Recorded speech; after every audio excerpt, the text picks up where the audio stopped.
Hi, in this video we'll learn to describe motion using motion diagrams and by introducing the particle model. An easy way to study motion is to make a video of a moving object. For example, we could use a video camera which can take images at a fixed rate, typically 30 frames every second. Each separate image is called a frame. Here we show 4 frames from a video of a car going past. The car is in a somewhat different position in each frame. A motion diagram of the car shows all the frames simultaneously. Note in this particular example, the same amount of time elapses between each image and the next. Here we see 2 examples of motion diagrams. In the first example, the images are equally spaced, and this indicates that the object is moving with a constant speed. In the second case, there is an increasing distance between the images, and this means that the object is speeding up.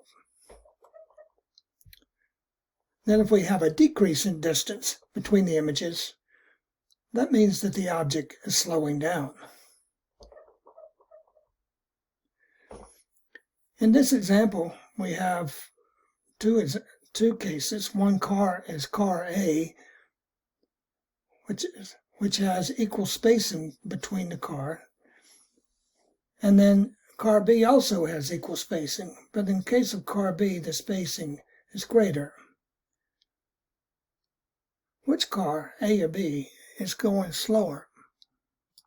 Well, we observe that the spacing between the frames of car A is smaller than the spacing between the frames of car B, so car A is going slower.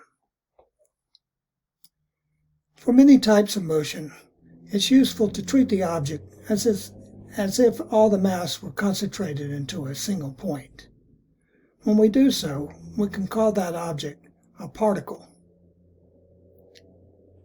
If we model an object as a particle, then we can represent the object in each frame as a simple dot rather than drawing a full picture. Below we show a motion diagram using this technique. The car is stopping, and the car is indicated, the location of the car is indicated by the dots.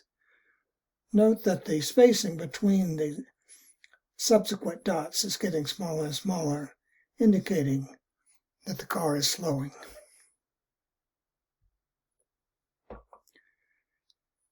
Here we show another example of a particle using the particle model.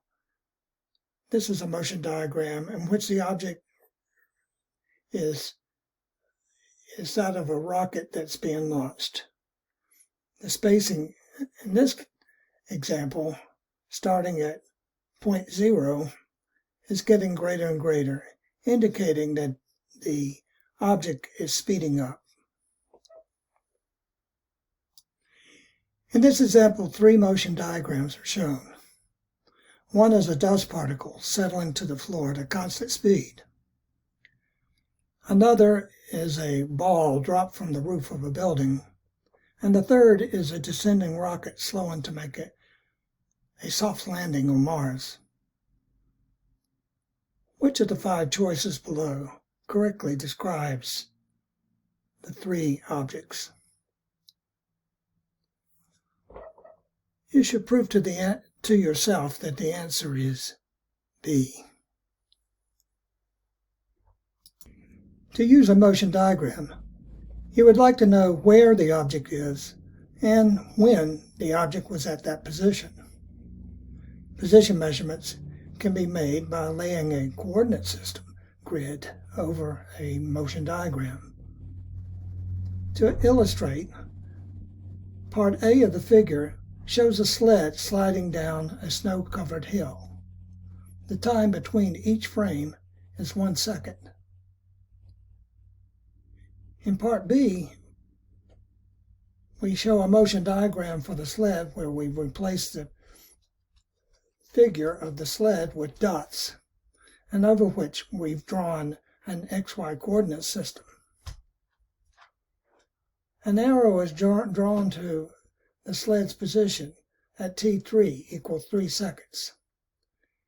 The sled's position in frame 3 can be specified with its coordinates, x3 equals 15 meters and y3 equals 15 meters.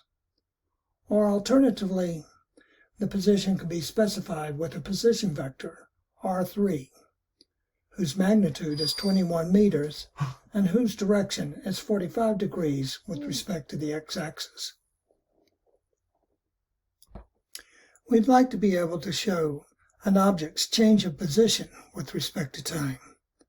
Once again, we can apply the motion diagram, in this case of the sled sliding down a snow-covered hill. To show how the sled's position changed between t equals 3 seconds and t equals 4 seconds, we draw a vector arrow between the two dots of the motion diagram. This vector is the sled's displacement, which is given the symbol delta r.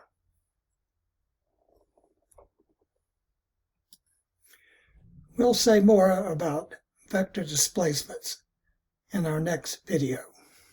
That's all for now.